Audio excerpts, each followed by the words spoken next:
আজকে আমরা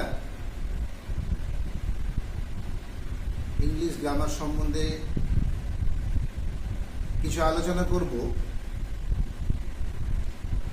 আমার ইচ্ছা যে সকল ছাত্রছাত্রীরা, বিশেষ করে ক্লাস 9 ও 10 যারা পড়াশোনা করছো, তাদের অনেকেই ইংলিশ গ্রামারে কাঁচা। আমার উদ্দেশ্য হবে খুব সহজভাবেই এই ইংলিশ গ্রামারটা শেখানো। আমি প্রথম থেকে ভেবে এসেছি যে একটা ইউটিউব ক্লাস আমি করব, যার মাধ্যমে অনেক ছাত্রছাত্রী তারা উপকৃত হবে এই ক্লাসের মধ্য দিয়ে। তাই আমি সবাইকে বলবো যে খুব মন দিয়ে তোমরা আমার ক্লাসগুলো করবে। আমি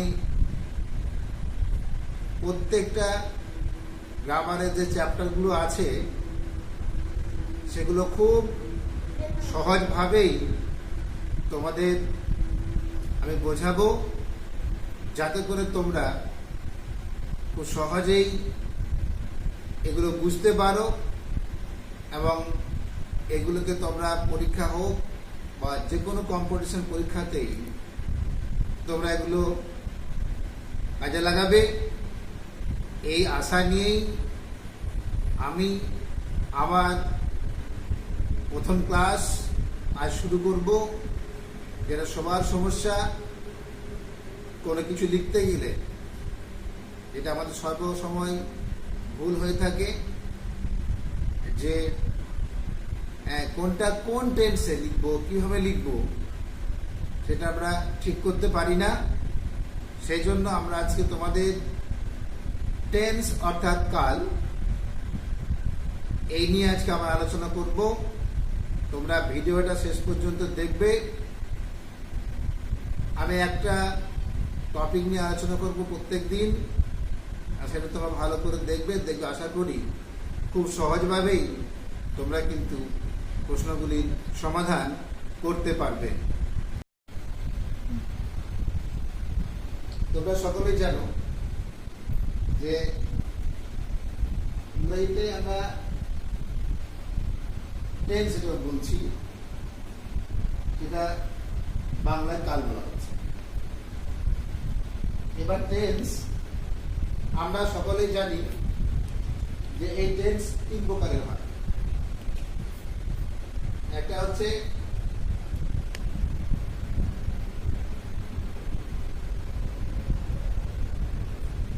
প্রেজেন্ট টেন্স,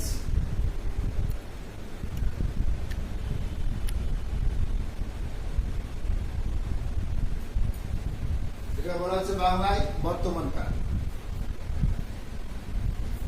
2 নম্বর হচ্ছে পাস্ট টেন্স, যেটা বলা হচ্ছে অতীত কাল।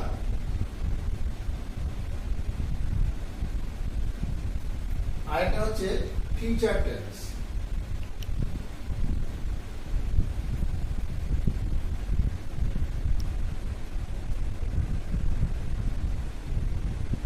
যেটাকে বলা হচ্ছে ভবিষ্যৎ কাল।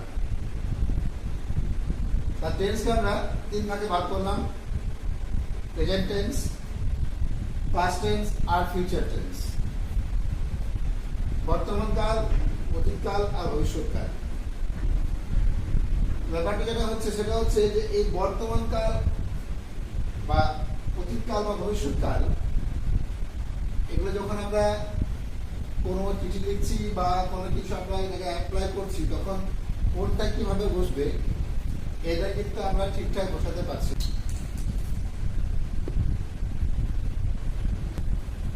প্রেজেন্ট মানে হচ্ছে বর্তমান।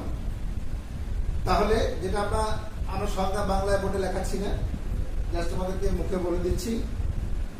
তারপর এর ব্যবহারগুলো কি করে হবে, যেটা আমাদের খুবই প্রয়োজন, সেটা সম্বন্ধে তোমাদেরকে বোঝাবো।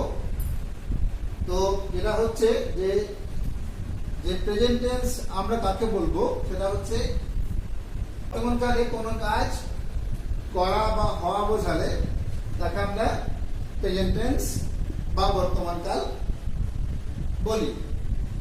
এইবার যেটা আমরা করবো সেটা হচ্ছে যে শুধু বর্তমান কাল বললে তো হবে না, এবং বর্তমানকালে যে ভাগগুলো আমরা সাধারণত জানি, তোমরা সকলে জানো। যেমন ধরো একটা উদাহরণ দিয়ে বলছি, আমি খাই। হ্যাঁ, এটা কি? এটা এক ধরনের বর্তমান। আমি খাচ্ছি, এটা এক ধরনের বর্তমান। আবার আমি খেয়েছি, এটা এক ধরনের বর্তমান। আবার আমি যদি বলি আমি 1 ঘন্টা ধরে খাচ্ছি, এটা কিন্তু বর্তমান। বর্তমান কাল শুধু বললে হবে না, কোনটা কোন জায়গায় ব্যবহার হবে এবং সেটা কিভাবে হচ্ছে সেটা আমাদেরকে ভালো করে জানতে হবে, না হলে কিন্তু বর্তমান কাল সম্বন্ধে আমরা জানবো না। তাই আমরা আজকে তাহলে বর্তমান কালকে আমরা সাধারণত যেটা বলছি, আমরা 4 ভাগে ভাগ করব বর্তমান কালকে। তারপর আমরা সেটাকে আরো বিশদভাবে আমরা বলবো। তাহলে যেটা হচ্ছে বর্তমান কালকে কত ভাগ করা হবে? 4 ভাগে। 1 নাম্বার হচ্ছে প্রেজেন্ট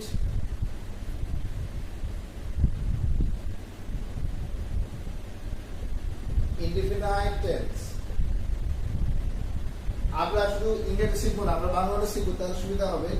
প্রেজেন্ট ইনডিফিনাইট টেন্স অর্থাৎ এর বাংলা হচ্ছে সাধারণ বর্তমান।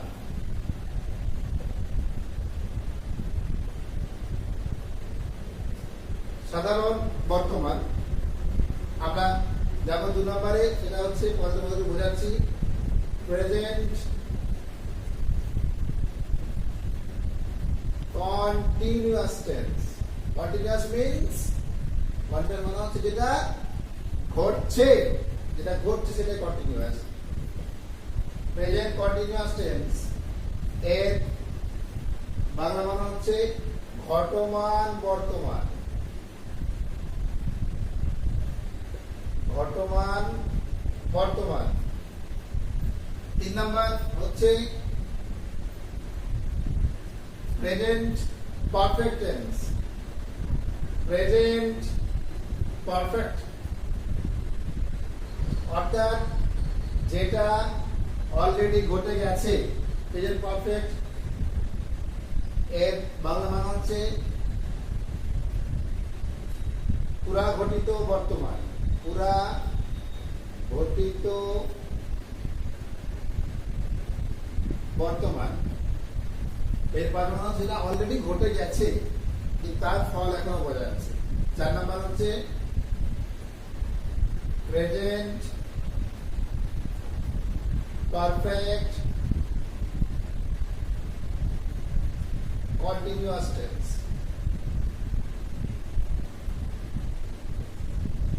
যার বাংলা মানে হচ্ছে পুরা ঘটিত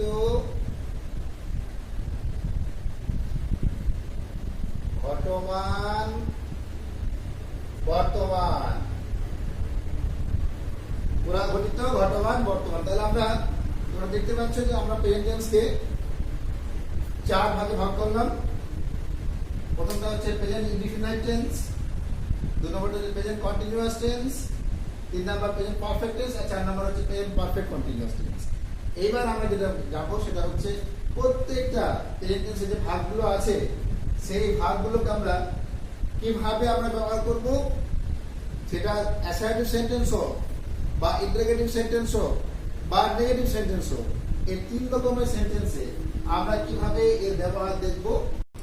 আজকে আমরা শুধু টেন্স সম্বন্ধে কিছু বললাম, তো আমার আজকে শুধু টেন্স সম্বন্ধে আলোচনা করা হলো সামান্যটুকু। আমরা পরের ক্লাসে প্রেজেন্ট টেন্সের যে ভাগগুলো আছে সেই ভাগগুলো আমরা তোমাদেরকে ভালো করে শেখাবো। তোমরা পরের ক্লাসটা আসবে এবং আমরা পরের দিনে প্রত্যেকটা প্রেজেন্ট টেন্সের ভাগগুলো পরপর আমরা বোঝাবো কিভাবে কি করতে হবে, কিভাবে আমরা ব্যবহার করব। তাই তোমাদের সকলকে আমি বলি যে তোমরা পরের দিনে ক্লাস করবে, আশা রাখবো পরের ক্লাসে তোমরা সবাই অ্যাটেন্ড করবে। আজকে এখান পর্যন্তই।